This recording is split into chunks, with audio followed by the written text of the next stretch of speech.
దేవునికి మహిమ కలుగును గాక. చేరువచ్చిన సంగతులకి ప్రభు పేరిట నా వందనాలు తెలియజేస్తున్నాను. ఈరోజు వాక్య ధ్యానం నిమిత్తము యోబు గ్రంథము 40వ అధ్యాయము 7వ వచనం. యోబు గ్రంథము 40వ అధ్యాయము 7వ వచనం. పౌరుషము తెచ్చుకొని నీ నడుము కట్టుకొనుము. చాలమా? పౌరుషము తెచ్చుకొని నీ నడుము కట్టుకొనుము. ఇదే మాటలు యోబుతో అంటున్నాడు దేవుడు 38వ అధ్యాయంలో 3వ వచనం. పౌరుషము తెచ్చుకొని నీ నడుము బిగించుకొనుము. చాలు. ఇక్కడ 2 మారులుగా ప్రభువారు యోబుతో అంటున్న మాటలు. ఎందుచేత తన నడుము బిగించుకోవాలని దేవుడు చెప్తున్నాడు. అసలు నడుము బిగించుకుంటామంటే ఏంటి? ఎందుకు బిగించుకోవాలి? ఇక్కడే అంటున్నాడు. పైన 2వ వచనం చెప్తుంది 38:2. జ్ఞానము లేని మాటలు చెప్పి ఆలోచన చెప్పుచున్న వీడెవడు. తర్వాత 42వ అధ్యాయంలో కూడా అదే మాటలు మనం చూస్తాం. 3వ వచనంలో జ్ఞానము లేని మాటల చేత ఆలోచనను నిరర్థకము చేయు వీడెవడు. ఎందుకు యోబు నడుము బలహీనమైంది? ఎందుకు దేవుడు యోబును తన నడుమును బిగించుకోమంటున్నాడు? తన నడుము ఎందుకు బిగించుకోవాల్సి వచ్చింది, లేదా ఎందుకు కట్టుకోవాలని దేవుడు హెచ్చరిస్తున్నాడు? ఎప్పుడు హెచ్చరిస్తారు అని అంటే, సాధారణంగా పెద్దలు ఒక స్త్రీ ప్రసవ సమయంలో తన శక్తి అంతా కోల్పోయినప్పుడు తన నడుము కట్టు వేస్తారు. నడికట్టు అంటాం. ఎందుకు అని అంటే బలహీన పడిపోయింది. ఇక్కడ కూడా మరి యోబు భక్తుడు ఎందుకు అంత బలహీన పడిపోయాడు అని అంటే, ఇక్కడే చెప్తున్న ఈ 2 చోట్ల కూడా జ్ఞానము లేని మాటల చేత ఆలోచనను నిరర్ధకము చేయు వీడెవడు. ఆలోచనను చెరుపు చేయు వీడెవడు. అసలు యాక్చువల్లీ యోబును శోధించింది ఎవరు అని అంటే నలుగురు స్నేహితులు. కానీ ప్రభు అంటున్న మాట ఏమిటి అని అంటే నిరర్ధకమైన మాటల చేత, జ్ఞానము లేని మాటల చేత. అంటే ఏమాత్రము కూడా మానవుని శోధించాలి అని అంటే ఎదుటి మానవునిలో జ్ఞానం కోల్పోతాడన్నమాట. జ్ఞానము లేని మాటల చేత నీ ఆలోచన చెరుపుచున్న. అంటే ఎవరు చెరిపేశారండి ఆ నలుగురు ఆలోచనలను ఎలా చెరిపేశాడంటే జ్ఞానము లేని మాటల చేత. అంటే ఒక వ్యక్తిని బలహీనపరచడానికి ఎదుట వ్యక్తి మాట్లాడే మాటలలో ఏమాత్రం జ్ఞానం ఉండదు. అయినప్పటికీ వాటిని మనం పట్టుకుని వెళ్ళాడు. వాడిని మాట్లాడడానికి అవకాశం ఇస్తాం. ఎప్పుడు అనంటే ఎందుకు అవకాశం కలిగింది అంటే, స్నేహితులకి యోబు ఉన్న పరిస్థితి దీన పరిస్థితి. యోబు ఉన్న పరిస్థితి సకలము కోల్పోయిన పరిస్థితి. అందుకే అన్నీ కోల్పోయిన పరిస్థితులలో ఈ యొక్క మాటల యుద్ధమే చేస్తారండి. 3వ అధ్యాయం 4వ అధ్యాయం నుంచి స్టార్ట్ అయిపోతారండి, చివరి వరకు వచ్చారు. అంటే తన లైఫ్లో సగభాగం కంటే ఎక్కువే వాళ్ళు యోబుతో సహవాసము చేశారు. ఎందుకు అనంటే కేవలము జ్ఞానము లేని మాటల చేత యోబు భక్తంతటిని కూడా కొల్లగొట్టడానికి, జ్ఞానము లేని మాటల చేత మన ఆలోచనలు చెరపడానికి. శత్రువు ఎప్పుడూ కూడా దేవుడిచ్చే ఆలోచనలు చెరుపుతాడు. జ్ఞానపూరితమైన ఆలోచన దేవుడిచ్చేది. చక్కటి ఆలోచన చెప్పేవాడు దేవుడు. నిరర్ధకమైన మాటల చేత ఆలోచనను చెరుపు చేసేవాడు దుష్టుడు. ఇక్కడ యోబు జీవితంలో కూడా 1వ అధ్యాయంలో ఉన్నంత స్ట్రాంగ్ అనేది 2వ అధ్యాయానికి కొంచెం తగ్గింది. ఎందుకంటే 1వ అధ్యాయంలో అన్నీ కోల్పోయినా దేవునికే మహిమ కలుగును గాక అన్నాడు. అంతేగాని ఎక్కడా కూడా ఆ దేవుని విషయంలో యోబు పాపము చేసినట్లుగా అక్కడ రుజువు లేదు.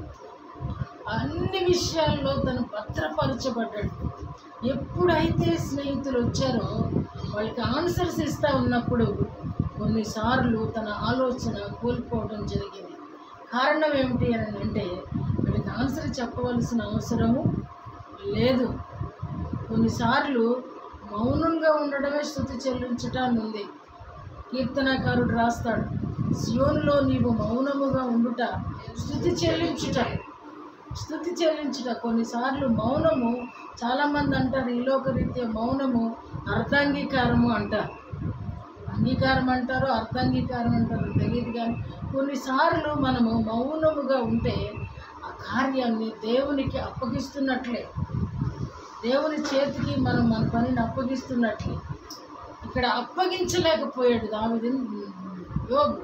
ఎందుకు అని అంటే తన జీవితంలో ఒకవైపు భయంకరమైనటువంటి తుఫాను ఒక్క రోజులో సంభవిస్తే ప్రతిరోజు కూడా వీళ్ళు వచ్చేసి అర్థం లేని మాటలు తన భక్తిని కూడా కొల్లపెట్టడానికి ప్రయత్నం చేశారు. తన భక్తిని కూడా చాలా వరకు తగ్గిపోయింది. చివరికి వచ్చేసరికి ఎంత నిరాశ నిస్పృహలోకి వెళ్ళిపోయాడు. ఇక తన శరీరాన్ని కూడా, చావును కూడా కోరుకున్నాడు. తన తల్లి గర్భాన్ని కూడా శపించాడు. తాను శపించుకున్నాడు. ఆ స్థితికి స్నేహితులు తనను తెచ్చారు. కారణం ఏంటి అని అంటే జ్ఞానము లేని ఆలోచన. ఎప్పుడు ఈ ఆలోచన మనం తీసుకుంటామని అంటే నడుము బిగించుకొనుట అన్న, నడుము కట్టుకొనుట అని అన్న దేవుని వాక్యం చెప్తుంది. ఆ ఎఫెసీయులకు రాస్తూ 6వ అధ్యాయంలో పౌలు భక్తుడు అంటాడు కదా, నీ నడుమునకు సత్యమును దట్టి కట్టుకో. ఇప్పుడు ఏమైపోయిందంటే ఈ సత్యమును దట్టి తన నడుము నుండి లూజ్ అయిందని అలా కట్టుకోమన్నాడు అని అంటే 2 మాటలు అన్నాడు. ఇక్కడ నీ నడుము కట్టుకో అన్నాడు, నడుము బిగించుకో అన్నాడు. అంటే ఏమనాలి ఇప్పుడు ఏ భక్తుడిని? తనకున్నటువంటి ఆ సత్యమును దట్టి లూజ్ అయిందని అలా బిగించుకోమన్నాడంటే దాని అర్థం ఏంటి? లూజ్ అయిందని టైట్ చేసుకోమంటారు. మగపిల్లలు ప్యాంటు జారిపోకుండా ఏం పెట్టుకుంటారు? బెల్ట్ పెట్టుకుంటారు, టైట్గా పెట్టుకుంటారు. కారణం ఏంటి అంటే ప్యాంటు జారకూడదు, నడుము గట్టిగా ఉండాలి. అంటే ఇక్కడ కూడా ఒక ఆలోచన దుష్టుడు మన ఆలోచనలు తొలిచేస్తాడనమాట. కొన్నిసార్లు శరీరానికి సత్యము అనేది క్రైస్తవునికి వెన్నెముక లాంటిది. ఈ నడుము అనేది వెన్నెముక. ఈ వెన్నెముక సరిగా లేకపోయి ఉంటే కాళ్ళు పనిచేయవు, చేతులు పనిచేయవు. అవునా? ఒప్పుకోరా? వెన్నెపూసలో ఒక చిన్ని ప్రాబ్లం ఉందనుకోండి, ఏం లేదు, నరం మీద నరం అలా కొంచెం ఆనుకున్నా సరే వెంటనే ఆ కాలు సరిగా పనిచేయదు, లేదా చేయి పనిచేయదు. పై భాగం అయితే చేయి పనిచేయదు, క్రింది భాగం అయితే కాళ్ళు పనిచేయదు. అంటే క్రైస్తవునికి సత్యం అనేది వెన్నెముక అయితే, ఈ వెన్నెముక లూజ్ అయితే మాత్రం పాటలన్నీ లూజ్ అయిపోతాయి అనేది. అంటే నడకలేదు, పని చేయలేం కదా. కూర్చున్న చోటే అంటే ఇతరుల మీద ఆధారపడుతుంది. దీని అర్థం అంటే వెన్నెముక ఎంత ముఖ్యమో శరీరానికి, ఈ నడుముకి కూడా సత్యం అనేది కూడా అంత ప్రాధాన్యం, దానికి ప్రాధాన్యత ఉంది. మనకి దేవుడిచ్చినటువంటి సర్వాంగ కవచంలో ఒకటి ఈ సత్యమును దట్టి. ఎందుకనంటే సత్యములోనికి నడవడానికే ఈ శరీరం అంతటినీ కూడా ఆ నడుము స్వాధీనానికి తెచ్చాడు, లేదా వెన్నెముక మీద ఆధారపడేటట్టు తెచ్చాడు. సర్వ శరీరము ఇంచుమించు వెన్నెముక మీదే ఆధారపడుతుంది. అంటే దేవుడు అన్నీ కూడా ఒక్కొక్క భాగాన్ని ఒక్కొక్క ప్రయోజనం కొరకు నిర్మించాడు. గుండె కొట్టుకోకపోతే చేస్తాము, లివర్ పని చేయకపోతే అరగదు, కిడ్నీ లేకపోతే ఫిల్టరింగ్ జరగదు, ప్రతిదీ కూడా ఊపిరితిత్తులు లేకపోతే గాలి, సరైన గాలి లేదు. ఇవన్నీ కూడా కానీ వీటన్నిటినీ కూడా దాని పని నిమిత్తం నిర్ణయించినప్పటికీ ఒక వ్యక్తి తన పని తాను చేసుకోవాలన్నా, తనకు తాను నడవాలన్నా ఈ నడుము అనేది గట్టిగా లేకపోయి ఉంటే, బలిష్టంగా లేకపోయి ఉంటే ఆ మనిషి నడవలేడు, పని చేయలేడు. అలాగనే వాక్యం చెప్తుంది, ఈ సత్యమను దట్టి లూజుగా కూడదు. సత్యమను దట్టి లూజ్ అయింది అని అంటే ఏమనంట? ఇంగ్లీష్లో లూజ్ని ఏమంటాం? ఇంగ్లీష్లో లాస్ ఏమంటాం? లూజ్ అయ్యింది, లాస్ అయింది అంటాం కదా. లూజ్ అయిందంటే ఎక్కువైంది, లాస్ అయింది అంటే నష్టపోయింది. కాబట్టి ఇది లూజ్ అయినా తప్పే, లాస్ అయినా తప్పే. లూజ్ అయితేనేమో నడుము గట్టిగా ఉండదు, లాస్ అయితేనేమో అసలు సత్యంలోనే ఉండదు. కాబట్టి అన్నీ ముఖ్యమే ఈ సత్యానికి. అందుకనే వాక్యము సత్యము. ఇప్పుడు ఏమి తగ్గింది? ఇప్పుడు యోగులో మనం ఆలోచన చేస్తే ఏం తగ్గింది? సత్యమేంటి? వాక్యము. ఈ వాక్యమే సత్యము. ఇప్పుడు ఏం తగ్గింది? ఇప్పుడు ఏం తగ్గితే నడుం కట్టుకోవాలా? ఏం తగ్గితే నడుం బిగించుకోవాలా? వాక్యం అనేది మనిషిని బ్రతికిస్తుంది అని దావీదు అన్నది. అందుకే నీ వాక్యము నన్ను బ్రతికించను, నా బాధలో ఇది నెమ్మది బ్రతికించను. ఈ సత్యం లేకపోతే, ఈ వాక్యం అనేది వీళ్ళందరూ ఇప్పుడు దుష్టుడు ఏది జరిపేశాడు? ఇప్పుడు ఏం జరిపేశాడు యోగులో నుంచి? ఆలోచించావా? ఎప్పుడన్నా ఆలోచించావా? యోగు భక్తి తగ్గింది. అందుకే ప్రభు అంటున్నాడు, ఓ యోగు, నీకు ఒక ప్రశ్న వేస్తాను, నేను నీతో మాట్లాడతాను, నాకు జవాబు చెప్పు. ఏం చెప్తాను జవాబు? లూజ్ అయిందని గ్రహించగలమా? ఎప్పుడొస్తే దేవుడు మాట్లాడితే అర్థమవుతుంది. ఏమని మాట్లాడాడు చూసారు? మొదటి మాట యోగుతో 2 మార్లు మాట్లాడినప్పుడు కూడా మొదటి మాటలోనూ ఆ మాటలే ఉన్నాయి. సుడిగాలిలో నుండి 48లో కూడా నీకు ప్రశ్న వేస్తాను చెప్పు అన్నాడు. తర్వాత అధ్యాయానికి 42కి వచ్చేసరికి ఈ జ్ఞానం లేని మాటలు నిరర్ధకమైన ఎవడు నిన్ను జరిపేది? నీలో నుండి నన్ను ప్రక్కకి తొలగిపోవటానికి కారణమైన వాడు ఎవడు? నీ ఆలోచనను నిరర్ధకం చేసేది ఎవడు? గ్రహించావా? యోచించావా? అసలు నేనేం చేశానో నువ్వు ఒకసారి గమనించావా? నేను నీకు ఏమేమి చేశానో చూడండి. ప్రశ్నలు వేసినప్పుడు ఎంత బాగా అడుగుతున్నాడో. దేవునికి కలిగి ఉన్న బాహుబలము నీకు కలదా అంటే దేవుడు ఎందుకు అడుగుతున్నాడు? యోగుకు ఆయన బలం తెలీదా? బలము తెలుసుండి కూడా బలమును లేక పోతున్న పరిస్థితి. దేవుడే ప్రక్కనే ఉంటాడు, ప్రతి వ్యక్తికి ప్రక్కనే ఉంటాడు. కానీ ప్రక్కన ఉన్నప్పుడు గ్రహించగా పక్కన వాడి సహాయం అడుగుతాడు. ప్రభు ప్రక్కనే ఉన్నాడనేది తెలుసుండి కూడా తెలియనట్టుగా ప్రక్క మనిషి సహాయాన్ని అడుగుతాం. ఈయన ప్రక్కనే సహాయం చేయడానికి సమీపంగా ఉండి, సిద్ధంగా ఉండి అడుగు అడుగు అడుగు అంటున్న దేవుణ్ణేమో అడగడానికి మనకి సంస్కారం సరిపోదు. కానీ కనపడే మనిషి కోసం మాత్రం ఆకుళ్ళడిపోతాం. వాళ్ళు ఏమన్నా సహాయం చేయకపోయినా, వెంటనే ఆన్సర్ ఇవ్వకపోయినా అల్లాడిపోతాం. ఇది మన అజ్ఞానం. ఈ ఆలోచన కూడా ఇచ్చేవాడు ఎవడు అని అంటే, మనల్ని చెరిపేవాడు కూడా యోగుని చెరిపిన వాడే. దేవుడేమో చక్కటి ఆలోచన చెప్పేవాడైతే ఆ చక్కని ఆలోచన చెరపటమే శత్రువు యొక్క కుయుక్తి అనేది ఈరోజు మనం నేర్చుకుంటున్నాం. అంటే ఇలాగ ఎవరెవరు నడుము దేవుడు కట్టుకోమని చెప్పాడు. ఒకసారి మనం చూస్తే కదా, లూకా సువార్త 12వ అధ్యాయం, సాక్షాత్తు యేసు ప్రభు వారు కూడా ఆయన నడుము కట్టుకున్నారంట. లూకా సువార్త 12వ అధ్యాయము 35వ వచనం, 35-36. మీ నడుములు కట్టుకొని ఉండుడి, మీ దీపములు వెలుగుచుండనీయుడి. తమ ప్రభువు పెండ్లి విందు నుండి వచ్చి, అదంతా వద్దమ్మా. తర్వాత 37వ వచనం చూస్తే, ప్రభువు వచ్చి ఏ దాసుడు మెలకువగా ఉన్నట్టు కనుగొనను, ఆ దాసులు ధన్యులు.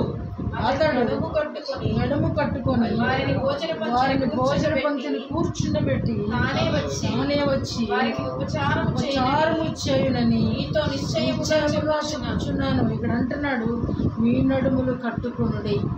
యోగుతోనే అంటున్నాడా? ఈరోజు మనకు కూడా చెప్తున్నాడు. మీకే కాదు, ప్రతి వారం వాక్యాన్ని వింటున్నారు. మీకు కూడా నాకు కూడా వాక్యం సెలవిస్తున్న మాట, మీ నడుములు కట్టుకొనుడి. అంటే మన నడుము కూడా ఏమైందండి? ఏమైంది? వాక్యానికి ఏమైంది? వాక్యం ఎక్కువైంది మనకి కదా. మన నడుము కట్టుకోవలసిన పరిస్థితి. అంటే ప్రతిరోజు, అందుకే ప్రభు అన్నారు, తన ప్రతి దినము నా సిలువ ఎత్తుకొని, నీ సిలువ ఎత్తుకొని నా యొద్ద నేర్చుకోండి. ప్రతిరోజు కూడా మనము సిలువకు ఎక్కవలసిన వారమే. ఎందుకు అని అంటే, ప్రతిరోజు చేస్తున్న దాన్ని బట్టి ప్రతిఫలం ఏంటంటే శత్రువు మనల్ని సిలువేయాలనుకుంటాడు. అందుకే ప్రభు అన్నాడు, అది ఎత్తుకునే నా దగ్గర నేర్చుకోండి, మీ భారము నా మీద మోపండి అన్నాడు. సమస్త భారము సమస్త ప్రజల నా యొద్దకు రండి, నేను తేలికగా చేస్తాను అన్నాడు. అటు మన నడుములు కూడా కట్టుకోవాలి. యోగు నడుముని ఎలాగా బిగించుకోమంటున్నాడో, కట్టుకోమంటున్నాడో, ఈరోజు మనకి కూడా అంటే దేవుని మీద పూర్తిగా ఆధారపడండి. ఇది దాని అర్థం. పూర్తిగా ఆయన మీద పడండి. డాక్టర్ అనేవాడు సెకండరీ, మనిషి అనేవాడు సెకండరీ, భర్త అనేవాడు సెకండరీ, భార్య అనేది సెకండరీ, బిడ్డలు అనేవాళ్ళు సెకండరీ. ప్రతి ఒక్కరూ కూడా రెండే. మొదటి స్థానము దేవునికి ఇచ్చినప్పుడు ఆయన నీకు చక్కటి ఆలోచన చెప్తాడు. శత్రువేమో నీ ఆలోచన చెరుపుతాడు. దేవుణ్ణి అడుగుదామా, ప్రార్థన చేద్దామని ఒక మనసు వచ్చిన టైం ఎక్కడికి గెలుపుతున్నావు? ట్యాబ్లెట్ తీసుకో. ఇప్పుడు ఎలా కుదురుద్ది టైము? ఇప్పుడు ఎలా కుదురుద్ది? స్కూల్కి వెళ్ళిపోవాలిగా. ఇప్పుడు ఎలా కుదురుద్ది కూర్చుంటే? ఇప్పుడు ఎలా కుదురుద్ది నేను కాలేజీకి వెళ్ళాలి? ఇలాంటి ఆలోచనలు శత్రువు కలిగిస్తాడు. కానీ అదే సమయంలో దేవుని ఆత్మ నీలో ఉండేమంటాడంటే, ఒక్క నిమిషం నన్ను అడుగు, ఒక్క నిమిషం నన్ను అడుగు. 2 వారాల క్రితం చాచిన చేతులతో నీ యొద్ద ఉన్నాడంట. నేను నీ యొద్దే ఉన్నానని మరలా ప్రభు చెప్తున్నాడు. అలాగే ఎవరైతే నడుము కట్టుకొని ఉంటారో ఆ దాసులు ధన్యులు అంటాడు. నడుము కట్టుకొని మెలకువగా ఉండే దాసులు. నడుము కట్టుకుంటే సరిపోదు, ఆ వ్యక్తి ఏం చేయాలంటే మెలకువగా ఉండాలి. మెలకువ అంటే ఆత్మలో మెలకువ.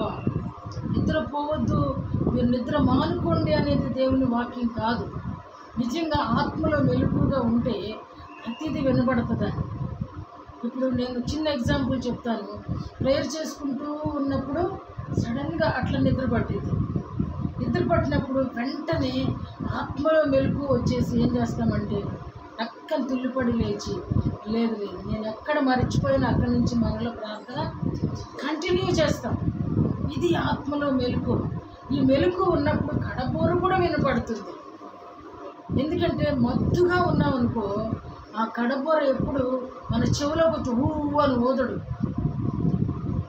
ఆయన ఆకాశంలో ఉండి ఊదినప్పుడు మన చెవులకు వినబడాలంటే మనం ఆత్మలో మెలకువగా ఉండాలి. ఆత్మలో మెలకువ లేకపోతే మనకి ఏ ఊర వినబడదు, కనీసం ఏమి వినబడదు. మొన్న ఇంచుమించు పగలొచ్చింది కాబట్టి దేవునికి స్తోత్రం, చాలామంది బ్రతికారు. విజయవాడలో మొదటి అంతస్తుకి వరకు వచ్చింది అని అంటే, ఆ నిద్రపోతున్న టైంలో సడన్గా ఇంటి మీదకి వచ్చేస్తే పిల్లలు, తల్లులు, వృద్ధులు, పేషెంట్స్ ఏమైపోయేవాళ్ళు ఒకసారి ఆలోచన చేస్తే చాలా దుర్భర పరిస్థితి. సాధారణంగా ప్రతి విపత్తు రాత్రులే వస్తుంది. కాబట్టి ఈరోజు ప్రభు అంటున్నాడు, మీ నడుము కట్టుకొని ఏ దాసుడు మెలకువగా ఉంటాడో ఆ దాసుని దగ్గరికంట దేవుడే వచ్చి ఆ పరలోకంలో భోజన పంక్తులు కూర్చుండబెట్టి ప్రభువే నడుము కట్టుకొని ఆయన వడ్డిస్తారంట. ప్రభువు కూడా నడుము కట్టుకుంటాడంట. మనం కట్టుకోవటమే కాదండి. ఎందుకంటే ఆయన ఒకప్పుడు దైవ మానవుడిగా ఉన్నాడు, ఇప్పుడు పరిపూర్ణమైన దేవాతి దేవుడిగా ఉన్నాడు. ఆయన కూడా శిష్యులకు వడ్డన చేసినప్పుడు ఆయన కూడా నడుముకు తుమాల కట్టుకొని కదా శిష్యుల పాదాలు కడిగినటువంటి సందర్భాన్ని దేవుడు చూపించాడు, మనకు మాదిరి ఉంచిపోయాడు. కాబట్టి నడుము కట్టుకోవలసిన బాధ్యత మనకుంది అని మనకు వాక్యం సెలవిస్తుంది. అలాగనే యోహాను సువార్తికుడు అంటున్నాడు చూడండి, 21వ అధ్యాయం 18వ వచనంలో పేతురుతో అంటున్న మాటలు, ఈ మాటలు యోహాను సువార్త 21వ అధ్యాయము. నా గొర్రెలను మేపుము. నీవు యవ్వనుడవై ఉండినప్పుడు నీ అంతట నీవే నడుము కట్టుకొని చాలు. నీవు యవ్వనుడవైనప్పుడు నీ అంతటా నీవే. దీని అర్థం ఏంటి అని అంటే, యవనస్తులు బలవంతులు, యవనస్తులకు జ్ఞాపకశక్తి ఎక్కువ. చిన్నపిల్లలకు కూడా చాలా జ్ఞాపకశక్తి ఉంటుందంట. 12 వయసు దగ్గర నుంచి జ్ఞాపకశక్తి తగ్గిపోతూ వస్తుంది. అంటే నీ అంతట నీవే అంటే వాక్యం చదువుతూ ఉన్నప్పుడు నీకు అర్థమైపోద్ది, ఈ సత్యము నీకు అర్థమవుతుంది. ఈ సత్యం అనే ఆ గట్టితో నీ నడుమును పట్టుకోగలవు. అదే పెద్దోడు అయిపోయేవారని అంటే నీ నడుము లూజ్ అయిపోద్ది, నీ అంతటా నువ్వు కట్టుకోలేవు. అంటే ఈ సందర్భం తన మరణాన్ని బట్టి ప్రభువారు మాట్లాడారు. కానీ యవ్వనుడమైనప్పుడు నీ నడుము కట్టుకొని ధన్యత దేవుడు నీకు ఇస్తే, వృద్ధాప్యంలో దేవుడు మన నడాన్ని పట్టుకుంటాడు. యవన కాలంలో మన నడుము ఆయన చేతుల్లో పెట్టి సత్యంతో మనం నడుమును కట్టివేసుకుంటే, ఆ వృద్ధాప్యం వచ్చేసరికి దేవుడే దాన్ని సరి చేస్తాడు. ఇది దేవుని వలన పేతురుకు ఇవ్వబడుతున్నటువంటి గిఫ్ట్. దాని గురించి ముందుగానే తెలియజెప్తా ఉన్నాడు. తర్వాత అంటాడు, నా సహోదరులందరినీ కూడా బలపరచు అంటాడు. పేతురు విషయంలో దేవుడు చాలా శ్రద్ధ కలిగి ఉన్నాడు. కారణం, నీవు నా బండ మీద సంఘాన్ని కడతావు, పాతాళ ద్వారములు ఆ యొక్క సంఘం ఎదుట నిలువజాలవు అంటాడు. అటువంటి పటిష్టమైనటువంటి ఆలోచన కలిగిన దేవాతి దేవుడు నేను వెళ్ళిపోయిన తర్వాత నా సహోదరులందరినీ కూడా నీవు బలపరచు, వాళ్ళందరినీ స్థిరపరచు అని అంటాడు. ఆ తర్వాత ఈరోజు తోమాని మన దేశానికి పంపించిన అటువంటి బాధ్యత కూడా తీసుకున్నది ఎవరు అని అంటే పెద్దవాడైనటువంటి పేతురు భక్తుడే. కారణం ఏంటి అని అంటే, ఆ రోజు అందరూ అన్య భాషలు మాట్లాడుతూ ఉంటే పరిశుద్ధాత్ముడు సంఘం మీద రాలిన తర్వాత కేరళ వాళ్ళు వెళ్ళి యెరూషలేము వెళ్ళారంటాడు. యెరూషలేము వెళ్ళినప్పుడు అక్కడ అందరూ ఆయా భాషలలో ప్రభుని స్తుతిస్తూ ఉన్నప్పుడు తోమా మాత్రం మలయాళంలో స్తుతిస్తున్నాడు. అప్పుడు కేరళ వాళ్ళు చూసి, ఇది మా ప్రాంతీయ భాషలో ఈ భక్తుడు మాట్లాడుతున్నాడు, అయితే ఈ అందరి భాష మాకు అర్థం కాదు, కానీ ఈయన భాష మాకు అర్థమవుతుంది, కాబట్టి ఈ యొక్క తోమాని మా దేశం పంపించు అని, లేదా మన రాష్ట్రం పంపించు అని ఆ రోజుల్లో తోమా గారిని కేరళకు తీసుకొచ్చారట. అది పేతురు గారి దగ్గరికి అడిగినప్పుడు పేతురు భక్తుడు, సరే ఆ భాష మీకు అర్థమవుతుంది కదా, తీసుకెళ్ళండి అని చెప్పి పంపించానంటే, ప్రతి భక్తుడిని కూడా ఆయా ప్రాంతాలకు పంపించేటువంటి బాధ్యత కూడా పేతురు భక్తుడు తీసుకున్నాడు. అందుకనే పేతురు జీవితాన్ని గురించి దేవుడు ముందుగానే పేతురుతో అంత బాగా మాట్లాడాడు అని మనం అర్థం చేసుకోవాల్సింది. మూడవదిగా లూకాసు వార్త 22వ అధ్యాయం 32వ వచనం కూడా చూస్తే, 22వ అధ్యాయము 32వ వచనం లూకాసు చదువునాను.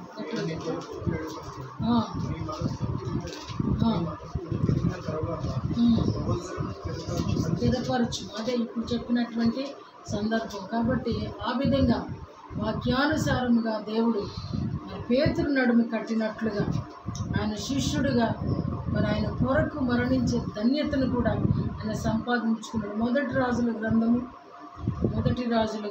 18వ అధ్యాయము 46వ వచనం. మొదటి రాజుల గ్రంథము 18వ అధ్యాయం. యెహోవా హస్తము ఏలియాను బలపరచుగా అతడు నడుము బిగించుకొని దానికంటే ముందు ఆహాబు రథము కంటే అని ఉంటుంది ముందు, అంటే రథము కంటే కూడా ఆయన ముందుగా వెళ్ళినట్లుగా. కారణం ఏంటి అని అంటే, దేవుడు బలపరచాలట. మన నడుము కట్టుకోవాలంటే యెహోవా దేవుడు ఏలియా వృద్ధాప్యంలో ఉన్నటువంటి ఏలియా నడుమును బలపరిచినప్పుడు అతడు నడుము కట్టుకొని రథముల కన్నా గుర్రముల కన్నా ముందు వెళ్ళిపోవడం మనం గమనిస్తున్నాం. ఎందుకనంటే భక్తుడు అంతే, ఇంకా దేవుని ఆత్మచేత నింపబడిన తర్వాత ఆ గుర్రముల బలము కన్నా దేవుడిచ్చే బలమే మిన్న. వాక్యానికి ఉన్న శక్తి వాటర్ కంటే ఎక్కువ. వాటరే చాలా బలమైంది, ఎలాంటి వ్యక్తినైనా తోసేస్తుంది. గాలి కూడా చాలా భారమైనది, అది కూడా మనుషుల్ని తోసేస్తుంది, లేపేస్తుంది, అవసరమైతే గుండ్రంగా తిప్పేస్తుంది, సుడి చుట్టేస్తుంది. కానీ అన్నిటికీ మించి దేవుని వాక్యము బహువేగంగా పరిగెత్తును. ఇందా చదివినటువంటి కీర్తనలో నుంచి ఆయన వాక్యము బహువేగముగా పరిగెత్తును. కాబట్టి ఆ వాక్కు కలిగినటువంటి ఏలియా ఆ రథము కంటే ముందు పరిగెత్తడం మనం గమనిస్తున్నాం. అలాగే అపోస్తుల కార్యాల గ్రంథంలో చూస్తే అక్కడ మనకి పేతురు భక్తుడు కనబడతాడు. 12వ అధ్యాయము 7-8 వచనాలు చూస్తే పేతురు ఆ కష్టకాలంలో అంతకుముందే సంఘములో అంతకుముందే హేరోదు యాకోబును ఖడ్గము చేత పొడుపు చంపించేశాడు. యాకోబు ఎవరు అని అంటే యోహాను సహోదరుడు, జబదయి కుమారుడు, యేసు శిష్యుడు. ఇలాంటి వ్యక్తిని సువార్త ప్రకటిస్తున్నాడని చెప్పి హేరోదు ఖడ్గంతో పొడిపించి చంపించేశాడు. ఆ తరువాత పేతురును కూడా ఆ విధంగానే చంపించారు. ఎందుకు చంపించాలి అనంటే ఇలాగ చేయడం యూదుల కంట సంతోషం అంట. ప్రభువును చంపటమే సంతోషం అంటే ప్రభు కొరకు పనిచేసే వాళ్ళను కూడా చంపేయడం అనేది యూదులకు సంతోషకరం అంట. ఆ మాట ఉంది చూడండి 12వ అధ్యాయంలో.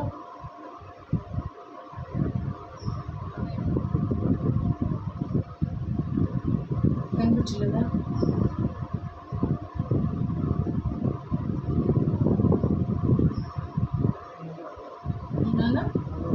మూడవ వచనం చదువు.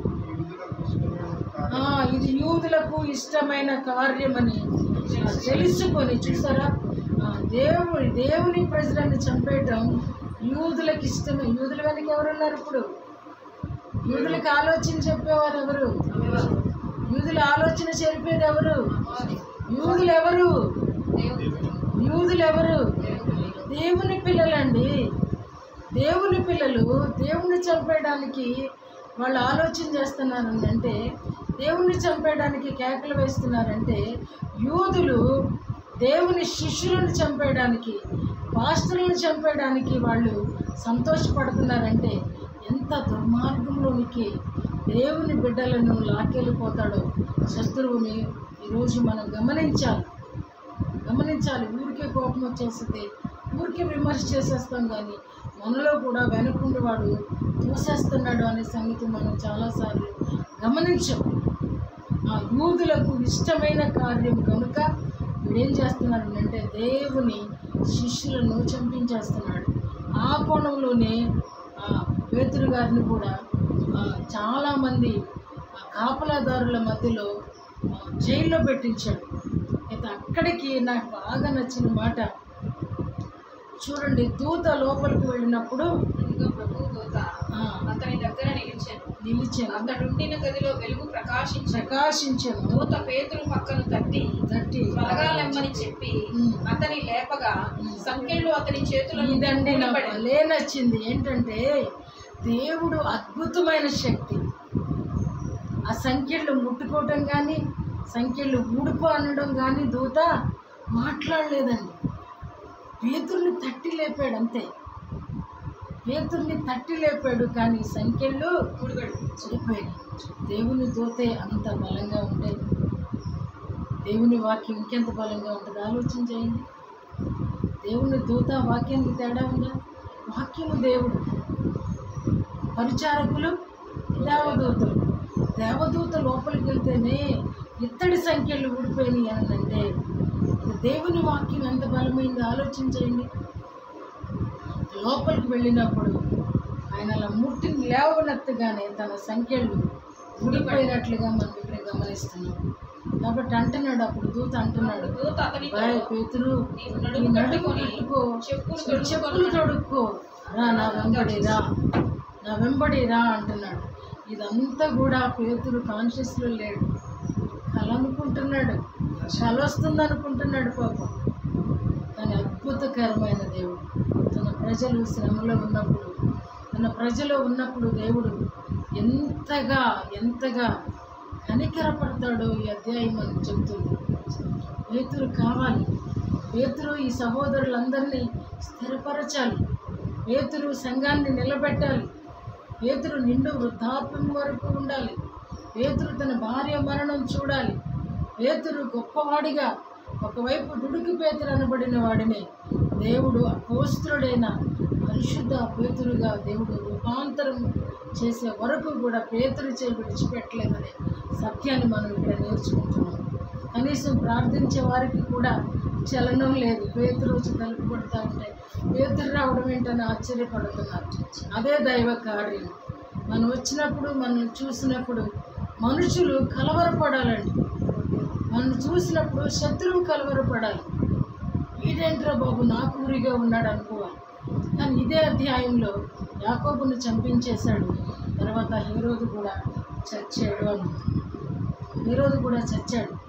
ఇందాక చదవబడినటువంటి ఉత్తర ప్రత్యుత్తర పాఠంలో నుంచి అబ్నేరు గురించి నాకు ఒక చిన్న ఆలోచన.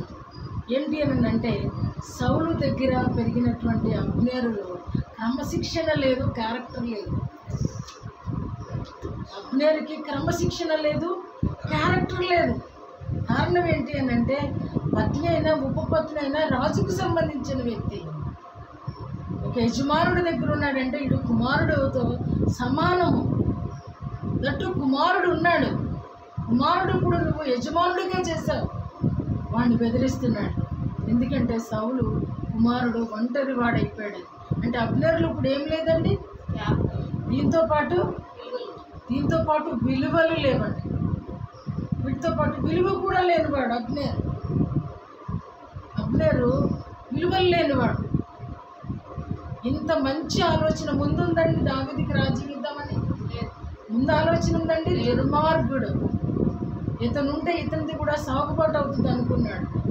దాన్ని 2 భాగాలుగా చేశాడు. అంటున్నాడు, ఏమంటాడంటే, నేను మాట్లాడి ఇజ్రాయేలీలందరినీ నీ తట్టు తిప్పుతాను అంటున్నాడు. అంటే అంతకుముందు ఏం చేసినట్టు, వీళ్ళతో మాట్లాడి దావీదెందుకు, ఇదిగో సౌలు కుమారుడు ఉన్నాడు కదా అని స్వార్థంతో అంటే భక్తి రాహిత్యము కలిగిన వాడు, భక్తి లేనివాడు. సౌలు దగ్గర ఉన్నాడు, సౌలాగానే ఉన్నాడు కదా. అలాగనే మరొక వ్యక్తిని మనం చూస్తే చనిపోయినవాడు, పేరేంటండి, లేడి వల్ల పరిగెత్తేటువంటి వాడు. మరి యజమానుడి కొరకు ఏం చేశాడండి, పరిగెట్టి ప్రాణాలు అర్పించాడు. చూసారా, భక్తుడి దగ్గర ఉన్నవాడు భక్తుని కొరకు ప్రాణాలు సమర్పించాడు. అదే భక్తి తగ్గిన వాని దగ్గర ఉన్నవాడు భక్తిహీనులలాగానే ప్రవర్తించాడు. ఎప్పుడైతే తన కుమారుడు అరే నువ్వు చేసింది కరెక్ట్ కాదు కదా అన్నప్పుడు వెంటనే రివర్స్ అయిపోయాడు. చూసారా, వెంటనే రాయబారానికి వచ్చేసాడు. తన క్యారెక్టరే నీచపు క్యారెక్టర్గా చూపించాడు. చావడం వల్ల పెద్దగా బాధ అనిపించలేదు. యోబు కరెక్టే చేశాడు. కానీ దావీదు ఎందుకు దాన్ని సీరియస్గా తీసుకున్నాడంటే, మనం పిలిచి నమ్మక ద్రోహం చేసేమో అన్న మానసిక బాధతో దావీదు బాధపడ్డాడు. నమ్మకంగా పిలిపించాం కదా, నమ్మకంగా పంపించేయాలి, ఇలాంటి టైంలో నువ్వు చంపడం అని యోబు మీద ఫస్ట్ పెట్టుకున్నాడు. అందుకని అలా చెప్పించడం కూడా, నీ ఇంటిలో అలాంటి వాళ్ళు ఎవరు ఉండరు. నిజమే, మన జీవితాలలో మనం చేసేటువంటి సహవాసం కూడా ఎవరితో ఉంటే ఆ బుద్ధులే వస్తాయి. మన దేవునితో సహవాసం చేస్తే మనకి మంచి స్వభావం వస్తుంది, శత్రువుతో సహవాసం చేస్తే కుయుక్తి వస్తుంది. మనం గమనించుకోవాలి. నిజంగా మనం గమనించుకుంటే తప్పకుండా మనం ఆలోచన చేస్తాం. చివరిగా యోబుని అంటున్నాడు, 42వ అధ్యాయంలో 42వ అధ్యాయము 2వ వచనంలో చెప్తున్నాడు. చూడండి, నీవు సమస్త క్రియలను చేయగలవని నీవు ఉద్దేశించినది ఏదియు నిష్ఫలము కానేరదని నేను ఇప్పుడు తెలుసుకుంటున్నా.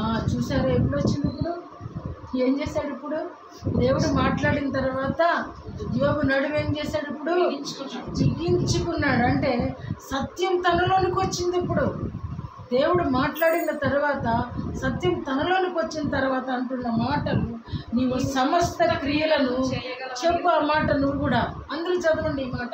నీవు సమస్త క్రియలను చేయగలవనియు ఉద్దేశించినది ఏదియు కానేరదనియు తెలుసుకుంటుంది. ఈ నడుము బిగించుకోకపోతే అన్న సమస్త క్రియలు చేయడని గ్రహించలేము. ఇది చేస్తాడా, ఇది చెప్పొచ్చా, ఇది కూడా ఏం అడుగుతాం, ఎందుకు మొమ్మాట నీకు? ఏబు చెప్తున్నాడు. ఏబు దేవుడి గద్దింపును తీసుకున్నాడు. దేవునికి మరలా తనలో స్థానం ఇచ్చాడు. స్థానం ఇచ్చిన తర్వాతే తన మొదటి స్థితిని పొందుకున్నాడు. ఈ అధ్యాయంలో చివరి భాగంలో ఉంటుంది, మరలా తన క్షేమస్థితి వచ్చిందట. ఎప్పుడు అని అంటే నడుము బిగించుకున్నప్పుడు, నడుమును కట్టుకున్నప్పుడు, అంటే సత్యం అనే దట్టితో మన నడుమును బిగించుకున్నప్పుడు మరలా మొదటి స్థితిలోకి వెళ్తాం. ప్రారంభ దినాలలో ఏ రీతిగా మనము ప్రభుతో కలిసి నడుస్తామో, ప్రారంభంలో దేవునితో భయముతో, భక్తితో, శ్రద్ధతో, మర్యాదతో ఘనపరుస్తాం ప్రభుని. కొద్ది దినాలు అయిపోయినాక పాత స్నేహితుడే కానీ ఏం చేస్తుంటే కూర్చోరా వస్తున్నానండి. ఆ తర్వాత ఇంకా కొద్ది రోజులు అయిన తర్వాత ఇప్పుడు ఎందుకు వచ్చాడో అని అనుకుంటాం కదా. అలాంటి పరిస్థితులు రాకూడదని ఈ నలుగురు స్నేహితులు యోబు జీవితాన్ని నిరర్ధకమైన ఆలోచనల చేత, జ్ఞానం లేని మాటల చేత తన మంచి ఆలోచనను, అనుకూలతను ప్రతికూలతలోనికి మార్చేసిన తరువాత ఇక ధూళిలో బుగ్గులో కూర్చుని ఏడుస్తున్నాడు. అలాంటి టైంలో ప్రభు గతించినప్పుడు అంటున్నాడు, ఆ మాటలు కూడా అంటాడు. నేనేం మాట్లాడతాను చూడండి, 3వ వచనం తర్వాత, ఏమీ నెరగక నా బుద్ధికి మించిన సంగతులను మార్చాలి నేను మాట్లాడుకోరుచున్నాను. దయచేసి నా మాట ఆలకింపు. ఒక సంగతి నిన్ను అడిగేదను, దానిని నాకు తెలియచెప్పు. వినికిడి చేత నిన్ను కూర్చిన వార్త నేను వింటిని, అయితే ఇప్పుడు నేను కన్నులారా నిన్ను చూస్తున్నాను. కావున నన్ను నేను అసహ్యించుకొని ధూళిలోను బూడిదలోను పడి పశ్చాత్తాపపడుచున్నాను. చాలు ఇప్పుడు వచ్చిందండి. అవును, మన జీవితాల్లో కూడా దేవుడు మనకు అనుగ్రహిస్తున్నటువంటి ఈ శుభ సమయంలో నిజంగా మన నడుముకి సత్యం అనేదంటే బిగించే ఉందా, మనం కట్టుకుని ఉన్నామా, ప్రభువుని కలిగే ఉన్నామా, వెలుగుగలిగి ప్రార్థిస్తూ ఉన్నామా, ప్రభువుని చూస్తాము, మనకి రెట్టింపు ఘనత వస్తుంది. అంటాడు కదా, బంధకములలో పడి ఉండి నిరీక్షణ గలవారులారా మీ కోటలోనికి మరలా ప్రవేశించింది, రెండంతలుగా మిమ్మల్ని నేను ఆశీర్వదిస్తాను. అవునండి, ఆ నిరీక్షణ మనకు ఉండాలి. మనం ఎప్పుడు కూడా మన నడుము గట్టిగా ఉండాలి. ఎందుకంటే సర్వ శరీరం నడుము మీదే ఆధారపడుతుంది, మనకు అదే ఆధారం. కాబట్టి ఆ సత్యం అనేది మనలో లేకపోయినప్పుడు, నువ్వు సర్వాంగ కవచంలో ఎన్ని పెట్టుకున్నా సత్యము లేనప్పుడు అదేది కూడా చిరస్త్రాణం పెట్టుకోవచ్చు, నువ్వు డాలు పట్టుకోవచ్చు, ఆ పాదాలకి చెప్పులు తొడుక్కోవచ్చు, ఏదున్నప్పటికీ కూడా సత్యం అనేది నీకు సర్వాలంకారం. అన్నితో పాటు ఒకటి కాదు, ఇదే అన్నిటికీ మూలము. ఎందుకంటే ఇది వాక్యము. కాబట్టి ఏ వ్యక్తి జీవితంలో వాక్యము పనిచేస్తుంటుందో, ఏ వ్యక్తి జీవితంలో వాక్యానికి ప్రయారిటీ ఉంటుందో, ఏ వ్యక్తి జీవితంలో నీకంటే ముందు నీ దేవుణ్ణి పెట్టుకుంటావో, ఆ ప్రతి జీవితము ధన్యకరమే. ఆ ప్రతి జీవితానికి రెండంతల ఘనతయే. కాబట్టి ఈలోక రీత్యా నీ ఆలోచనలు చెప్పేవాడిని ప్రక్కన ఉంచేటువంటి ధన్యత నీకే. అలాంటి మంచి ఆలోచనలు చెప్పేవారు లేకే సౌలు చెడిపోయాడు. చక్కటి ఆలోచన తీసుకున్నటువంటి దావీదు వర్ధిల్లాడు. అదే మొదటి వచనం. దేవుని ఆలోచన చొప్పున నడిచినవాడు ఆ దినదినము దావీదు వర్ధిల్లాడట. దేవుని ఆలోచనను త్రోసివేసినటువంటి సౌలు దినదినము నీరసించాడు. దేవుని ఆలోచనతో నీ ఆలోచన కలిపిన నీ ఆలోచనకు దేవుని ఆలోచనను ఎక్కువ చేసి తీసుకున్నాం. మనకి మేలు, ఆశీర్వాదం అంటే కృప దేవుడు మనకు అనుగ్రహించును గాక. ఆమేన్. లేచి నిలబడండి, ప్రార్థన చేసుకుందాం.